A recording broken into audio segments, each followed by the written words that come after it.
Good morning, it's Steve O'Hare. It's the 30th of June and it's Talking Bull on Thursday.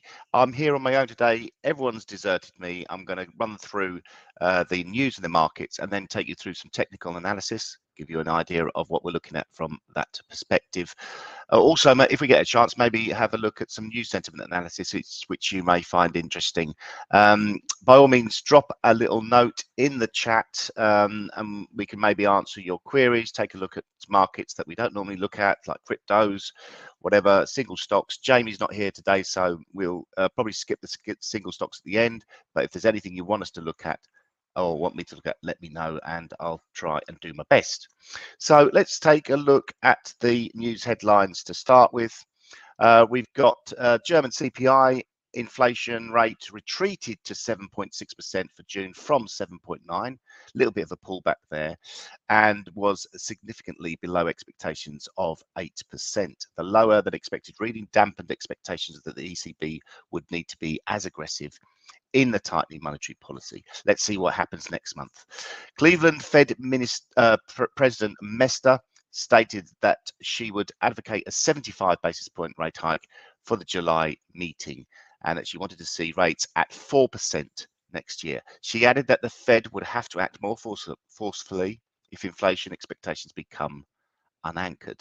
Also commenting that the current inflation situation is a very challenging one and policymakers cannot be complacent about a rise in longer-term inflation expectations. Fed Chair Powell maintained a hawkish stance with comments that the biggest threat to the US economy is persistent inflation. Well, maybe you shouldn't have been so reckless with the injection of capital over the last 10 years. Hey. The dollar posted net gains on Wednesday with a lack of confidence in other major currencies, hawkish Fed rhetoric and vulnerable risk appetite supporting the US currency. US dollar yen posted a fresh 24-year high at 137 before a correction. We'll take a look at dollar yen on the technicals shortly. China's manufacturing PMI index recovered to 50.2 for June and 49.6 previously, but was below expectations. In contrast, the non-manufacturing index strengthened to 54.7 from 47.8 and well above forecasts. Well above forecast of 50.4 as coronavirus restrictions were eased. There was still evidence of weakness in demand, which will slow the recovery. And Bank of England external member nominee Dinger stated that the latest data indicated that a slowdown may be much more imminent than previously thought, and there is room for a very gradual approach. She did, however, add that the pass-through from company costs to consumer inflation appears to be substantial. The rhetoric overall from Dingra suggested that she would be less hawkish than her predecessor Saunders, which will shift the balance of the committee. There will be further choppy trading across asset classes today with month-end position adjustment and the end of the first half of the year. There is expected to be volatility into the London VIX with expectations of net dollar buying. The Swiss franc posted further gains on Wednesday and Euro Swiss dipped to fresh 7-year lows below parity.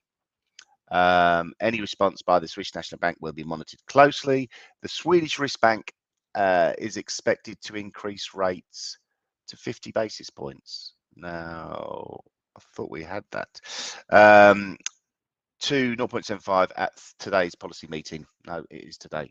Okay, let's get off the news and let's get into the charts. Let's take a look down here and we'll start with Bitcoin. Take a look at Bitcoin. On a little bit of a reminder of what we're looking at, let's look at the daily chart. We know we're on, there's a little bit of a trend line that was drawn here. Let's get rid of that.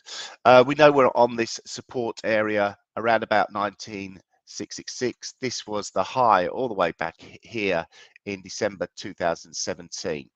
And we have broken that line and closed below it, but reacted quite aggressively on the 19th of June to take us back above it. But we are giving up those gains now.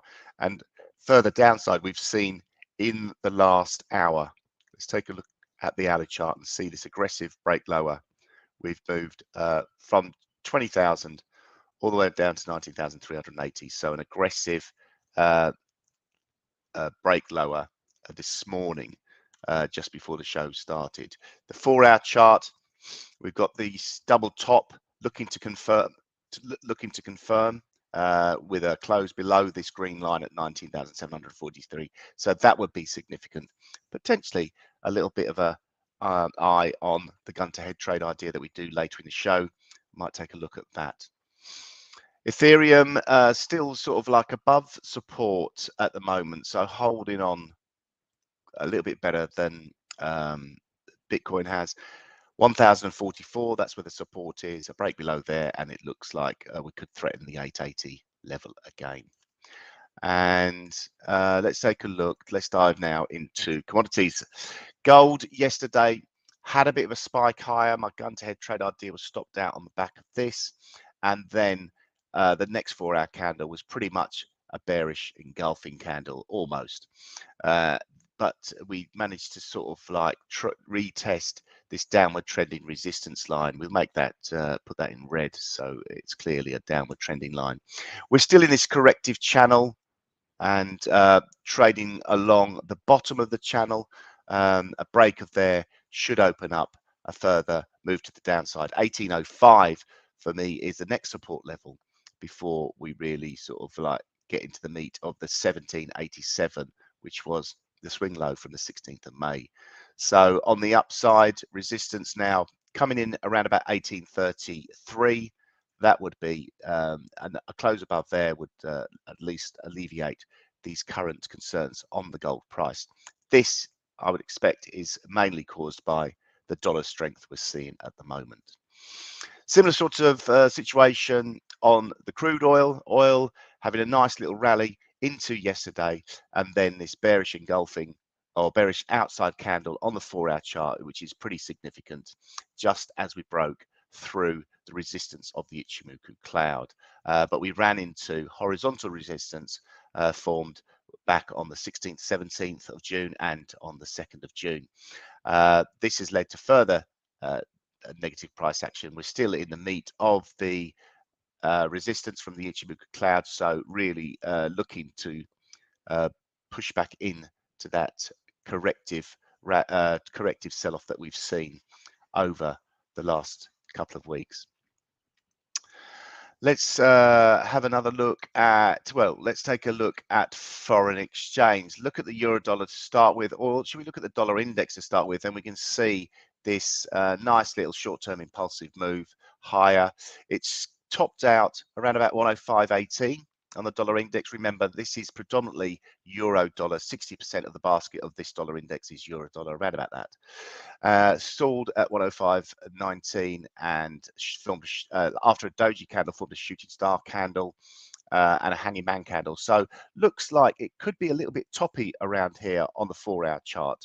And if we relate it back to the daily chart, the last couple of days have overall been pretty positive.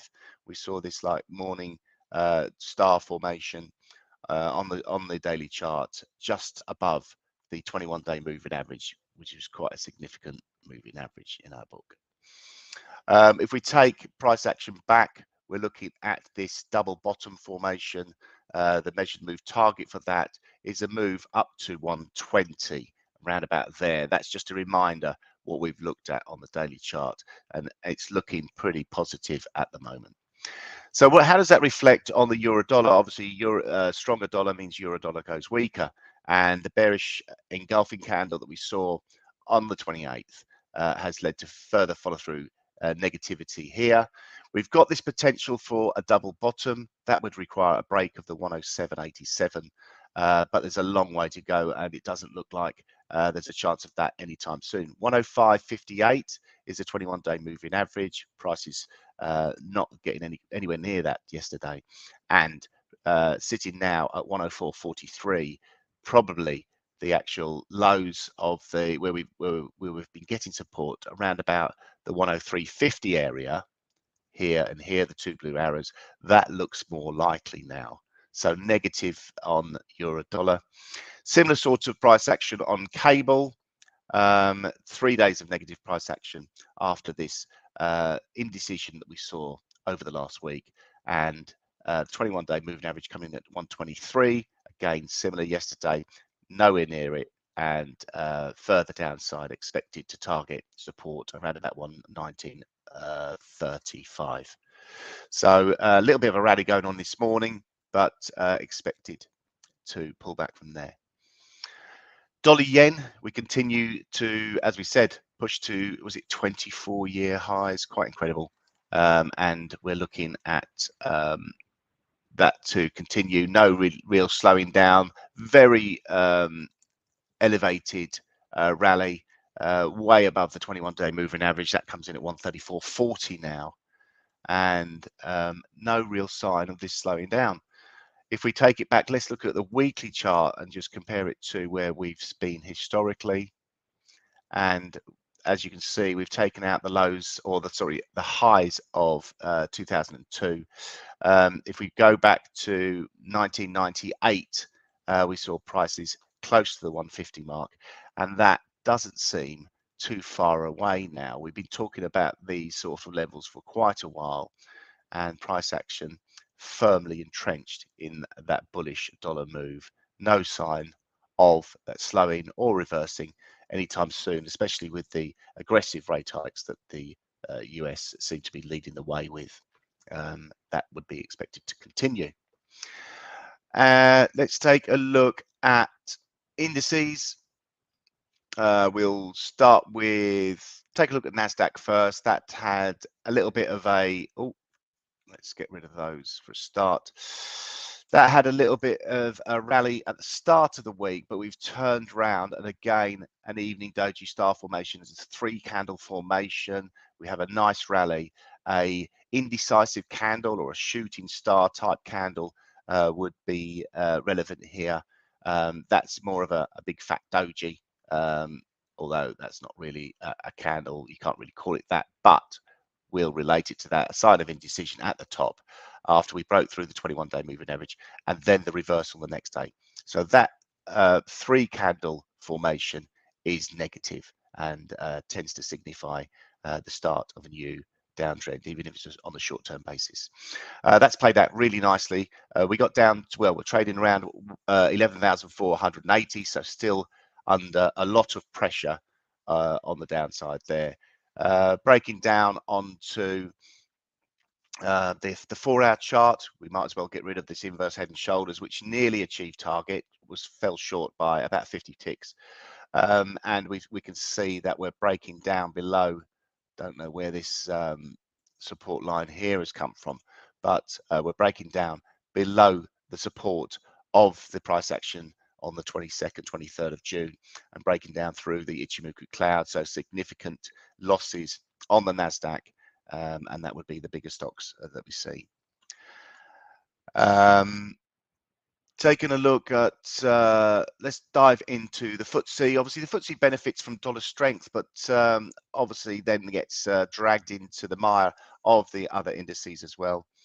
And looking pretty aggressive on the downside in the last hour or so, since or the last couple of hours. This is the hourly chart. Broke through the Ichimoku cloud support quite nicely overnight, and the continuation lower has taken support out at 7246, and also more significantly 7212. 7,212. We are getting towards the well, we're trading around it now, the 21st of June swing high, but you can see that this area has been quite pivotal in the past. Support comes in the form of 71.49 below. That's 40 points away, and yeah, pretty on the back foot as well. There's what I did on a gun to head start of the week. That's played out really nicely, but obviously we closed that trade at 9 o'clock on every day, so you wouldn't have made as much as the target suggests unless you ran it that much. If so, well done. We've taken support out 12,835 on the DAX. Further downside is expected now. Let's take a look at the daily chart, see what levels to really focus on coming up. We've got support coming in at 12,432. Now, that's 250 points away, which seems like an awful long way away, but in this day and age when we're getting 300 points on the average range of the day. It can be achieved quite easily, although we've already had a 300 point sell-off. So if you look down here, we've got the average true range. That's the tell us the average range for the DAX is around about 300 points. We've hit that already, and it's only 8:15 in the morning. So is there a little bit of a limit to where we can go? I mean, you can see that we have had days where we've had significant ranges of about 700 points. So definitely potential for further downside and looking very negative as we speak. Let's take a look at the weekly chart. Not getting a lot of data on this one. No, but we can see over the last 3 weeks we've moved. We've had a pretty decent move, looking at a 13% drawdown since the week of the 6th of June. So pretty significant. We're also the level to watch here, the support coming in, as we said, at 12,432. Maybe worth a little bit of a contra trade there. I don't want to sort of put ideas in your head, but we tend to find that these things normally don't go down in a straight line. They do sometimes, but not normally. That's pretty much on the indices. We've covered foreign exchange, covered cryptos, covered commodities. So we're getting to the part of the show which we have a bit of fun with, and we're looking at basically we're looking at the gun to head challenge. So this is where each participant, normally there's 3 of us here, there's only me today, picks a trade live on air. Each idea must be entered at market. We publish it on our TradingView channel just to give you an idea of how we look at analysis and what we do from a money management perspective, which is one of the key things that we emphasize at Signal Center. It's really key to get that right, not to risk your whole account, really sort of like focus on drilling down and just looking at everything in percentage terms. So what we insist upon when we do these trade ideas is that we have at least a 2-to-1 risk reward strategy. That means that if you get it right once in every 3 trade ideas, you're still in the game. You haven't blown yourself out of the water, which happens far too often, unfortunately. The ideas that we suggest, we close them at 9 o'clock at night, just to keep a track of it, keep a record of it, and have a fresh trade idea each day.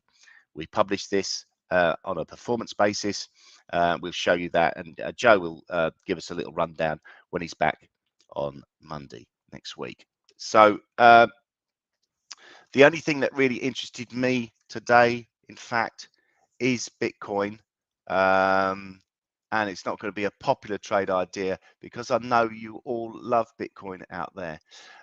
This is the hourly chart. I'm taking a look at that. And for me, in an ideal world, after seeing a move like this, there is a tendency to sort of think, I'd rather sell it up here. I'd rather wait for a little bit of a pullback, a little bit of a retest of this break. That break was at 19,750. Now getting short down here feels like I'm getting in, and I've got a lot of risk to the upside. However, it's a little bit of fun. Come to head trade idea today. I'm going to sell Bitcoin, and I'm going to sell it at market. You'll be able to track it, as we say. And I could just about get a 2-to-1 risk reward out of it. So I'm quite happy. I don't really, let's get round these figures up so it's a little bit more clear. 2-to-1 risk reward, selling Bitcoin here at 19,340, well, call it 46. This will round the numbers up better. You know I like rounding numbers up. Target is 17,646. That's in front of the spike lower that we saw. So that's a reasonable target. And I'm going to put the stop above where we've broken from. So above the previous support that we broke down from, and obviously above the last hourly candle. So for me, that feels like it's a strategy which has got at least a little bit of a chance of success. Now, if that plays out within the day, then all hell has broken loose and Bitcoin has had a huge collapse. So I tend to sort of like think that these sort of moves, when we're giving it so much room on the upside, there's a tendency that it takes a little bit longer to play out.